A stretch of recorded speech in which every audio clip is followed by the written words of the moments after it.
We all remember that scene at the end of Why Did I Get Married 2 when Gavin meets his untimely end after a vicious argument with Patricia after she shows up and embarrasses him at his job. This was the shocking ending to their love story that none of us saw coming. But our question is, what role did Patricia play in Gavin's death? Was she ultimately responsible for what happened to him? Or was it simply an unfortunate event, just like all of the other things that happened to Patricia? Did Perfect Patty actually off Gavin? I'm Heit. And I'm Cheri. And you've discovered Axiom Amnesia.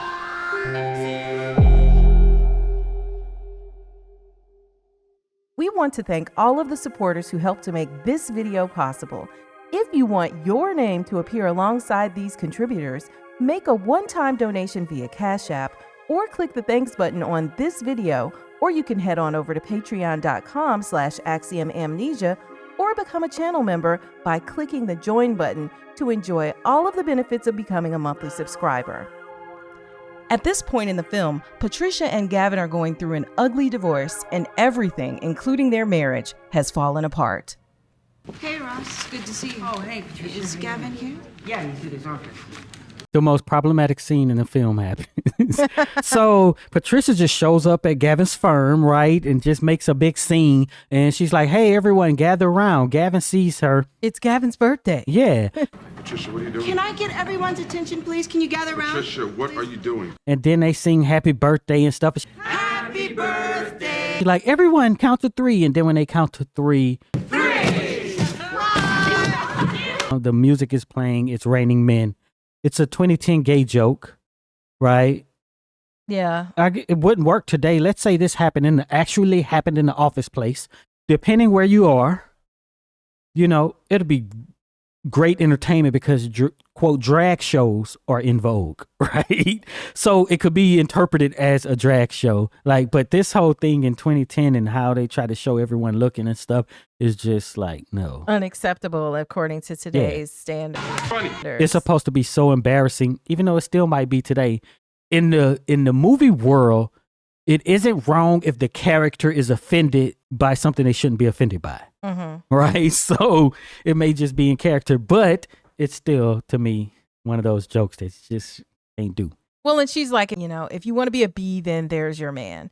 What you gonna do? And then he's like upset with her, but she's like getting amped up, like, what you gonna do? What you gonna do? You leave here. Get your hand out my face. Like she's, I don't know, like she's regained her strength in this she's moment. Fighting now. Yeah, she's got more fight left in her because she didn't came to fight and show out at this man's job, which was completely ridiculous and uncalled. And so Gavin is just like, why are you He starts to storm out, and Yeah. she is following behind him, antagonizing him.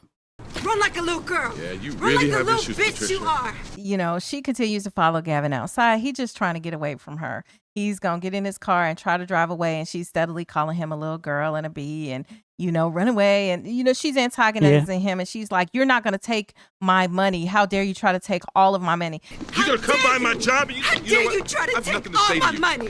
So he took, I think, the $800,000 and whatever they had in the bank. He took it all. Yeah. I've got nothing to say. You try to take all my money. Then he drives off real fast, and then he gets hit by a moving truck. You are not gonna touch a dime of what I have, Gavin. And, right at the moment where she's like, you won't take a dime of my money. and she act all distraught. But why is there like an arm that sticks out of the passenger side window when it gets hit? Let me Both. see. It ain't funny, but yeah, that was a terrible accident if it pushed him to the passenger side and then his arm came sticking out. But why would it push him to, I guess if the car flipped around, but why would it push him to the passenger side? Because he didn't have his seatbelt on, right? And then the car keeps moving in that direction. Yeah, but because it hits the passenger side. It hits the passenger side. So your body stops moving, but the car keeps going. Yeah, but because he got hit from you're driving, you get hit on the passenger side from the right, then the car is gonna keep going in that direction. In the direction it was going, and it'll also move in the direction that the other vehicle was going because it was much bigger. Yes, the car will. But if I hit the door and go to the other side, right? That don't mean I keep going in that direction. I guess if you bounced around. If you were, yeah. But the car keeps going in one direction. But yeah, his arm, I think it looked like an arm or something was sticking out. But yeah, Gavin is having problems. Now, there are people who in the comments of the previous videos related to this movie have said that this was Gavin attempting and attempting to end it all.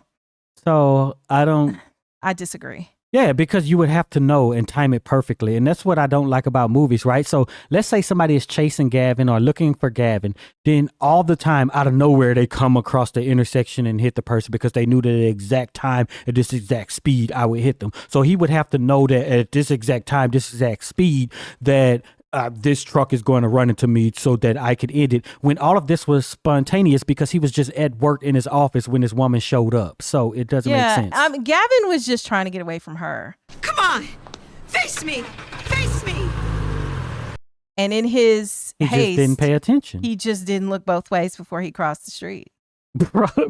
Why are you laughing? Just the way you say it. But at the end of the day, too, see, like the way this was filmed to me, it made it comedic and it wasn't supposed to be, because it's like you just want to, how in those scary movies or these other comedy movies where somebody gets hit and they're like, rah, rah, just out That's of nowhere. What happened. And and it was not supposed to be funny. And part of it is because of what just happened, right? Because she went into there acting a fool. Dare you try to take all my money? How dare you?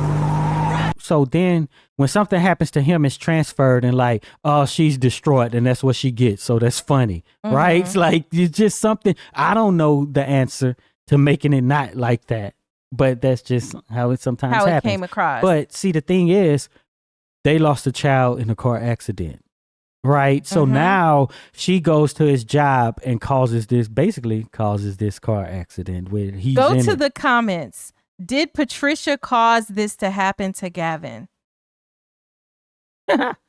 That's what I want to know from you all.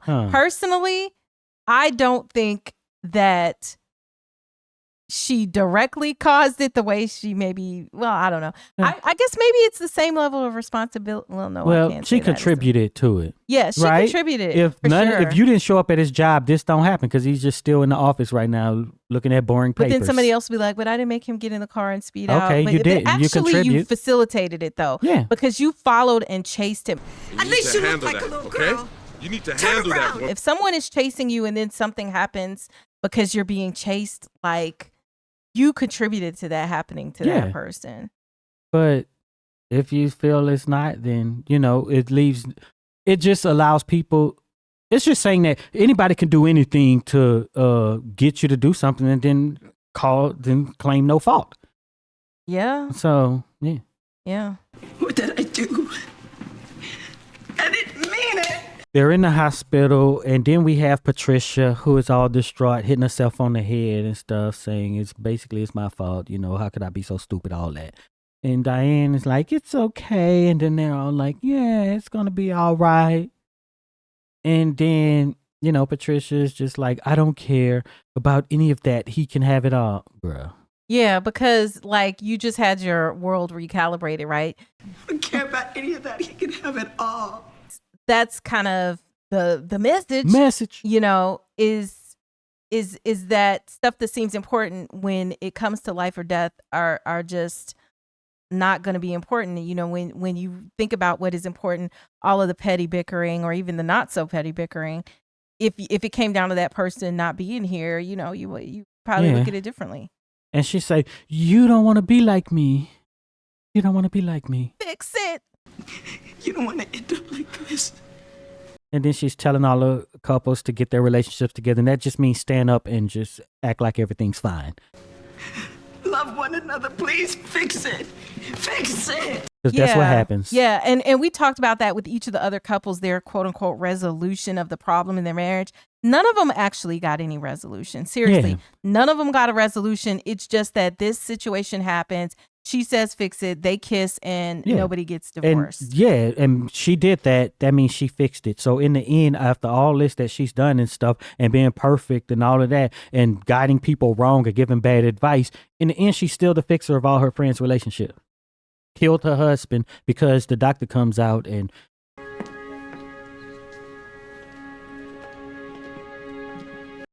basically, lets them know. Says, I'm sorry. Mm-hmm.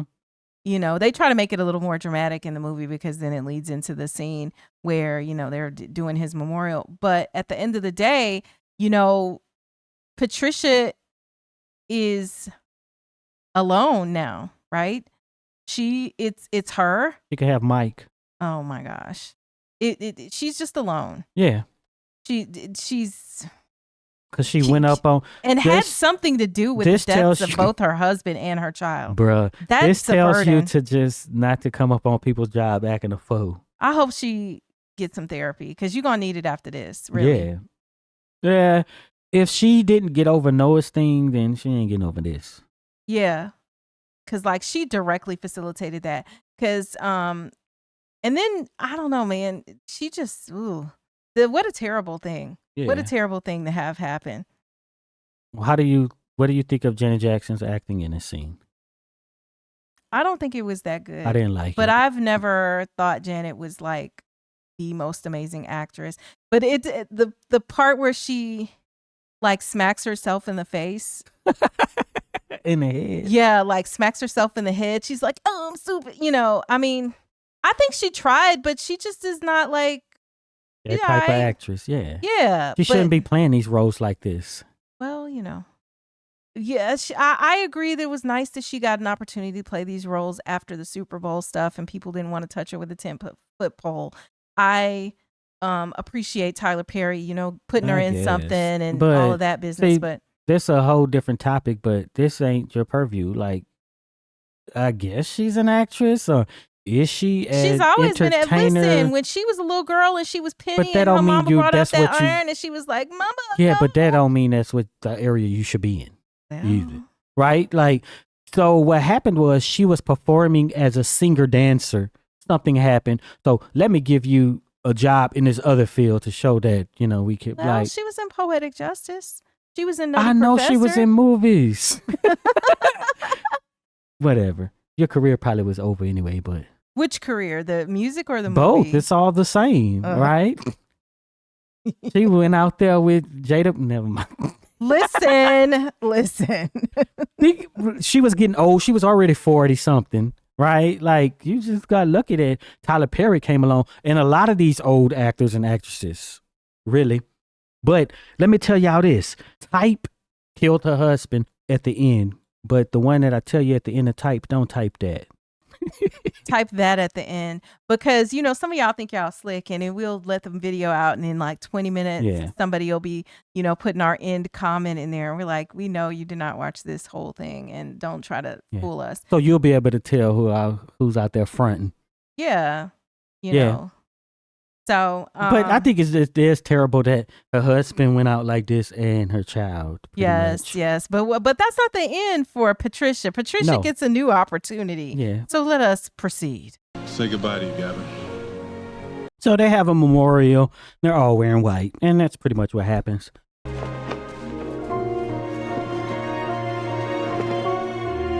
But so Gavin is dead. Patricia's husband, Gavin, is dead. And Patricia gets to be separated from him like she wanted, and she gets to keep all the money, even his. Yeah, what if you change the password to his account? Or, like, what did his will say? Well, they were technically still married, so I guess. They didn't get the divorce, but she gets to get out of the relationship and keep all the money. That book money she didn't want to give up, she didn't have to give up. She just had to pinch off a little bit for the funeral and stuff, but yeah. Bruh. In this last scene, Patricia is, headed out to her car a year later. Mm-hmm. That was a great lecture on grieving and healing. And a lady stops and is like, there's somebody who wants to meet you and da-da-da. Okay, what's going on? There's someone who wants to meet you. Professor. Who walks out but The Rock? I'm so sorry to bombard you this way. I'm Daniel Franklin. He's like, oh, I'm going to take you out for some coffee. You thought it would be too forward if I asked you out to get some coffee. And the smile that she smiles is like the biggest smile that she has not smiled in Why Did I Get Married 1 or 2. And you're telling me after all of this that she gets to have an opportunity with The Rock, and this maybe is going to be her like new man. If you don't know, you catch this 10, 20, 30 years from now, you're seeing this video. The Rock is supposed to be like every woman's dream. And I just wanted you to know, Professor, your lecture today was really amazing. Right? He's supposed to be the most handsome, good-looking, well-built guy. And that's who she's getting after she done all this stuff before. Did all that dirt together. Yeah. And let me show you, tell you how she's still doing dirt. Patricia is a terrible person because this woman who works for the school or whatever is like, that grieving and healing all too well, right? And she's like, yeah, I do know it. This may be really inappropriate, but in your lecture, you talk about moving on. But how does she learn how to heal? Or is she just monetizing Gavin's death, right? Writing a book because her book is about grieving and all this. Just not even a year after he done died. Because she had to make up that book. Yeah, because think about it. With Noah, you didn't learn how to heal with Noah. That's been however many years. Did you just start healing after Gavin done died now? Well, let me tell you, just what is the monetized BS of it all is that you needed intensive therapy to begin with, even before Gavin died. But you definitely needed intensive therapy after. Yeah. And you can't tell me. About something I know all too well. 12 mere months later that you have not only healed, figured it all out, but written a book telling other people how to do it. Girl. That's what I'm saying. She's a terrible person. She's just monetizing his death. And then she's get the happy ending with the greatest man on earth. No, ma'am. You don't deserve a rock. You don't deserve none of that. What you just, I can't even say what you deserve. I'll just say not The Rock. No, I rebuke. She went up this to ending. his job and run out of there being whatever chased him out into his death. Chased him out into his death. The Rock took all the money and everything. What is she gonna do to you? What's she gonna do to you if y'all start dating? And then she gonna get with him and be like, "This my book money." You. Well, because he's a benefit, the person. I think what is it? A benefactor. He's the guy who's giving money and everything. So he's super rich. He's got way more money than her. So she won't have to worry about that anymore. She gonna try to take half of his. Shut up, man. I just no, ma'am. It's supposed to be the happy ending. You don't get to be. I'm not happy about this. Show me ending, somebody Tyler else's Perry. situation in here. Show me where Troy got his own business and his own job now, or whatever the heck Troy is doing. Show me some other character. Do not show her. She needs to just be sitting there. What we should have seen is her walk into a therapist's office and said, "Hi, I'm Dr. Patricia Agnew, and I'm here for therapy." And then bam, that's it's how over. The credits should have rolled. This right that should have been the end. Not this. Not this. Yeah, maybe it show Angela and them or something, but come on. No. This is what? You ain't gotta atone for nothing. Just write a book and people believe your BS in your book. Here's The Rock. But that just go to show, like, but this is a movie, realistic. But I think people write plenty of books about stuff that's shenanigans and they're just making a lot of money off of it, Oh, yeah. And they be like, I done been through this, but, people be monetizing that. Well, and then when you're credentialed like that, then it kind of gives you like carte blanche to just be able to write a book about whatever with credibility, right? Yeah, maybe she go to those support groups now, and then she gonna start her own and do a series like that.